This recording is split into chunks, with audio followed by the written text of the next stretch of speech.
Chapter 20. The Royal Breakfast. There was a frantic scurry among the palace servants when orders were received from the Queen that a 24-foot giant must be seated with Her Majesty in the great ballroom within the next half hour. The butler, an imposing personage named Mr. Tibbs, was in supreme command of all the palace servants, and he did the best he could in the short time available. A man does not rise to become the Queen's butler unless he is gifted with extraordinary ingenuity, adaptability, versatility, dexterity, cunning, sophistication, sagacity, discretion, and a host of other talents that neither you nor I possess. Mr. Tibbs had them all. He was in the butler's pantry, sipping an early morning glass of light ale when the order reached him. In a split second, he had made the following calculations in his head. If a normal 6-foot man requires a 3-foot-high table to eat off, a 24-foot giant will require a 12-foot-high table. And if a 6-foot man requires a chair with a 2-foot-high seat, a 24-foot giant will require a chair with an 8-foot-high seat. Everything, Mr. Tibbs told himself, must be multiplied by 4. 2 breakfast eggs must become 8. 4 rashers of bacon must become 16. 3 pieces of toast must become 12. And so on. These calculations about food were immediately passed on to Monsieur Papillon, the royal chef. Mr. Tibbs skimmed into the ballroom. Butlers don't walk, they skim over the ground, followed by a whole army of footmen. The footmen all wore knee breeches, and every one of them displayed beautifully rounded calves and ankles. There is no way you can become a royal footman unless you have a well-turned ankle. It is the first thing they look at when you are interviewed. Push the grand piano into the center of the room, Mr. Tibbs whispered. Butlers never raise their voices above the softest whisper. 4 footmen moved the piano. Now fetch a large chest of drawers and put it on top of the piano, Mr. Tibbs whispered. 3 other footmen fetched a very fine Chippendale mahogany chest of drawers and placed it on top of the piano. That will be his chair, Mr. Tibbs whispered. It is exactly 8 feet off the ground. Now we shall make a table upon which this gentleman may eat his breakfast in comfort. Fetch me 4 very tall grandfather clocks. There are plenty of them around the palace. Let each clock be 12 feet high. 16 footmen spread out across the palace to find the clocks. They were not easy to carry and required 4 footmen to each one. Place the 4 clocks in a rectangle 8 feet by 4 alongside the grand piano, Mr. Tibbs whispered. The footman did so. Now, fetch me the young prince's ping-pong table, Mr. Tibbs whispered. The ping-pong table was carried in. Unscrew its legs and take them away, Mr. Tibbs whispered. This was done. Now, place the ping-pong table on top of the 4 grandfather clocks, Mr. Tibbs whispered. To manage this, the footman had to stand on stepladders. Mr. Tibbs stood back to survey the new furniture. None of it is in the classic style, he whispered, but it will have to do. He gave orders that a damask tablecloth should be draped over the ping-pong table, and in the end it looked really quite elegant after all. At this point, Mr. Tibbs was seen to hesitate. The footmen all stared at him, aghast. Butlers never hesitate, not even when they are faced with the most impossible problems. It is their job to be totally decisive at all times. Knives and forks and spoons, Mr. Tibbs was heard to mutter. Our cutlery will be like little pins in his hands. But Mr. Tibbs didn't hesitate for long. Tell the head gardener, he whispered, that I require immediately a brand new, unused garden fork and also a spade. And for a knife, we shall use the great sword hanging on the wall in the morning room. But clean the sword well first. It was last used to cut off the head of King Charles I, and there may still be a little dried blood on the blade. When all this had been accomplished, Mr. Tibbs stood near the centre of the ballroom, casting his expert butler's eye over the scene. Had he forgotten anything? He certainly had. What about a coffee cup for the large gentleman? Fetch me, he whispered, the biggest jug you can find in the kitchen. A splendid 1-gallon porcelain water jug was brought in and placed on the giant's table beside the garden fork and the garden spade and the great sword. So much for the giant. Mr. Tibbs then had the footman move a small delicate table and 2 chairs alongside the giant's table. This was for the Queen and for Sophie.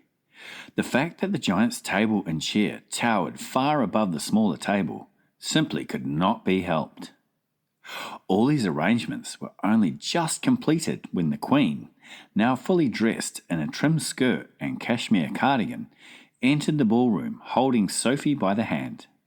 A pretty blue dress that had once belonged to one of the princesses had been found for Sophie, and to make her look prettier still, the Queen had picked up a superb sapphire brooch from her dressing table and had pinned it on the left side of Sophie's chest. The big friendly giant followed behind them, but he had an awful job getting through the door. He had to squeeze himself through on his hands and knees, with 2 footmen pushing him from behind and 2 pulling from the front. But he got through in the end. He had removed his black cloak and got rid of his trumpet, and was now wearing his ordinary simple clothes. As he walked across the ballroom, he had to stoop quite a lot to avoid hitting the ceiling. Because of this, he failed to notice an enormous crystal chandelier. Crash went his head right into the chandelier. A shower of glass fell upon the poor BFG. Gunghammers and bog swinkles, he cried. What was that? It was Louis the 15th, the Queen said, looking slightly put out. He's never been in a house before, Sophie said. Mr. Tibbs scowled. He directed 4 footmen to clear up the mess. Then, with a disdainful little wave of the hand, he indicated to the giant that he should seat himself on top of the chest of drawers on top of the grand piano. What a fizz-whizzing, flush-bunking seat, cried the BFG. I is going to be bug as a snug in a rug up here. Does he always speak like that? The Queen asked. Quite often, Sophie said.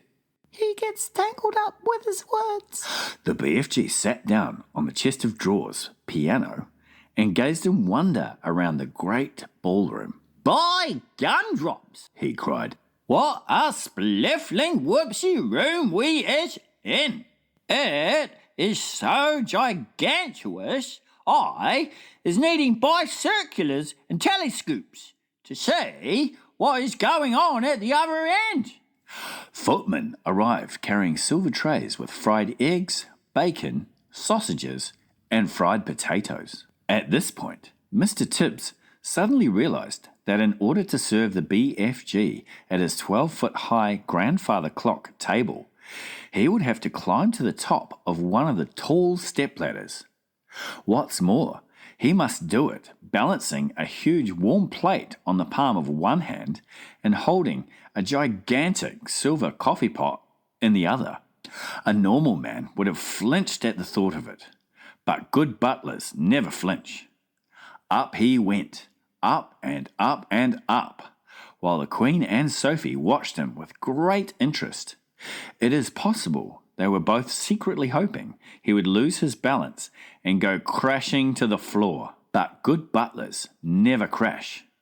At the top of the ladder, Mr. Tibbs, balancing like an acrobat, poured the BFG's coffee and placed the enormous plate before him. On the plate, there were 8 eggs, 12 sausages, 16 rashers of bacon, and a heap of fried potatoes. "What is this, please, Your Majesty?" the BFG asked, peering down at the Queen. He has never eaten anything except snozzcumbers before in his life, Sophie explained. They taste revolting. They don't seem to have stunted his growth, the Queen said. The BFG grabbed the garden spade and scooped up all the eggs, sausages, bacon and potatoes in one go and shoveled them into his enormous mouth. "By goggles," he cried, "this stuff is making snozzcumbers taste like swashwallop." The Queen glanced up, frowning. Mr. Tibbs looked down at his toes and his lips moved in silent prayer. "That was only one titsy little bite," the BFG said. "Is you having any more of this deluncious grubble in your cupboard, Magister?" "Tibbs," the Queen said, showing true regal hospitality. "Fetch the gentleman another dozen fried eggs and a dozen sausages." Mr. Tibbs swam out of the room, muttering unspeakable words to himself and wiping his brow with a white handkerchief. The BFG lifted the huge jug and took a swallow. "Ouch!" he cried, blowing a mouthful across the ballroom. "Please, what is this horrible swig pill I is drinking, Magister?" "It's coffee," the Queen told him. "Freshly roasted." "It's filthsome," the BFG cried out. "Where is the frobscottle?" "The what?" the Queen asked. "Delumptious, fizzy frobscottle," the BFG answered. "Everyone must be drinking frobscottle with breakfast, Magister. Then we can all be whiz-popping happily together afterwards." "What does he mean?" the Queen said, frowning at Sophie. "What is whiz-popping?" Sophie kept a very straight face. BFG, She said, there is no frobscottle here, and whiz-popping is strictly forbidden. "What?" cried the BFG. "No frobscottle? No whiz-popping? No glumptious music? No boom, boom, boom?" Absolutely not. Sophie told him firmly. "If he wants to sing, please don't stop him," The Queen said. He doesn't want to sing. Sophie said. "He said he wants to make music." The Queen went on. "Shall I send for a violin?" No, Your Majesty, Sophie said. he's only joking. A sly little smile crossed the BFG's face. "Listen," he said, peering down at Sophie. "If they isn't having any frobscottle here in the palace, I can still go whiz-popping perfectly well without it if I is trying hard enough," cried Sophie. Don't. You're not to, I beg you. "Music is very good for the digestion." the Queen said. "When I'm up in Scotland, they play the bagpipes outside the window while I'm eating. Do play something." "I has Her Majesty's permission," cried the BFG, and all at once he let fly with a whiz-popper that sounded as though a bomb had exploded in the room. The Queen jumped. "Whoopee!" shouted the BFG. "That is better than bagpipes, is it not, Magister?" It took the Queen a few seconds to get over the shock. "I prefer the bagpipes," she said, but she couldn't stop herself smiling. During the next 20 minutes, a whole relay of footmen were kept busy hurrying to and from the kitchen, carrying third helpings and fourth helpings and fifth helpings of fried eggs and sausages for the ravenous and delighted BFG. When the BFG had consumed his 72nd fried egg, Mr. Tibbs sidled up to the Queen. He bent low from the waist and whispered in her ear, "Chef sends his apologies, Your Majesty, and he says he has no more eggs in the kitchen." "What's wrong with the hens?" the Queen said. "Nothing's wrong with the hens, Your Majesty," Mr. Tibbs whispered. "Then tell them to lay more," the Queen said. She looked up at the BFG. "Have some toast and marmalade while you're waiting," she said to him. "The toast is finished," Mr. Tibbs whispered, "and Chef says there is no more bread." "Tell him to make more," the Queen said. While all this was going on, Sophie had been telling the Queen everything, absolutely everything, about her visit to Giant Country. The Queen listened, appalled. When Sophie had finished, the Queen looked up at the BFG, who was sitting high above her. He was now eating a sponge cake. "Big, friendly, giant," she said. "Last night, those man-eating brutes came to England. Can you remember where they went the night before?" The BFG put a whole round sponge cake into his mouth and chewed it slowly while he thought about this question. "Yes, Majesty," he said. "I do think I was remembering where they said they was going the night before last. They was galloping off to Sweden for the Sweden sour taste." "Fetch me a telephone," the Queen commanded. Mr. Tibbs placed the instrument on the table. The Queen lifted the receiver. "Get me the King of Sweden," she said. "Good morning," the Queen said. "Is everything all right in Sweden?" "Everything is terrible," the King of Sweden answered. "There is panic in the capital. 2 nights ago, 26 of my loyal subjects disappeared. My whole country is in a panic." "Your 26 loyal subjects were all eaten by giants," the Queen said. "Apparently, they like the taste of sweets." "Why do they like the taste of sweets?" the King asked. "Because the Swedes of Sweden have a sweet and sour taste. So says the BFG," the Queen said. "I don't know what you're talking about," the King said, growing testy. "It's hardly a joking matter when one's loyal subjects are being eaten like a popcorn." "They've eaten mine as well," the Queen said. "Who's they, for heaven's sake?" the King asked. "Giants," the Queen said. "Look here," the King said. "Are you feeling all right?" "It's been a rough morning," the Queen said. "First, I had a horrid nightmare. Then the maid dropped my breakfast, and now I've got a giant on the piano." "You need a doctor, quick," cried the King. "I'll be all right," the Queen said. "I must go now. Thanks for your help." She replaced the receiver. "Your BFG is right," the Queen said to Sophie. "Those 9 man-eating brutes did go to Sweden." It's horrible. Sophie said. Please stop them, Your Majesty. "I'd like to make one more check before I call out the troops," the Queen said. Once more she looked up at the BFG. He was eating donuts now, popping them into his mouth 10 at a time, like peas. "Think hard, BFG," she said.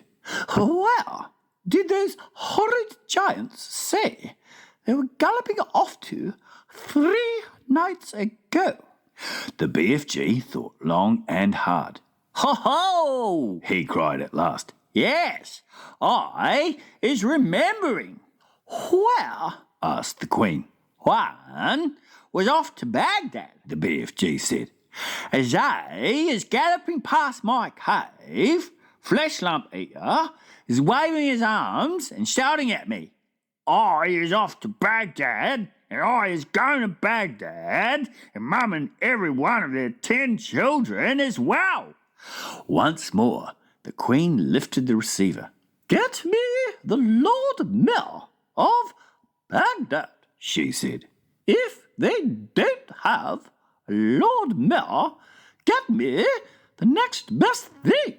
In 5 seconds, a voice was on the line. Here is the Sultan of Baghdad speaking, the voice said. Listen, Sultan, The Queen said.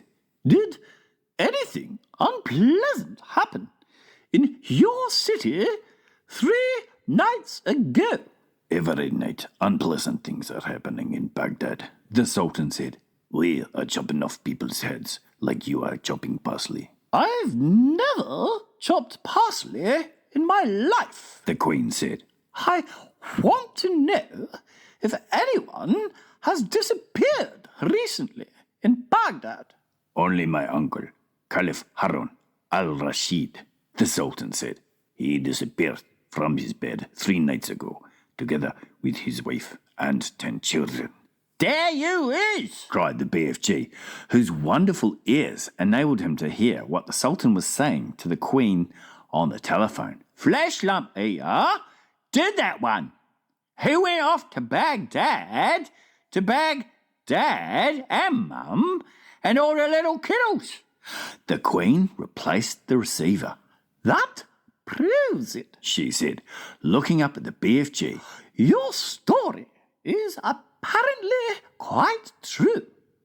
Summon the head of the army and the head of the Air Force immediately.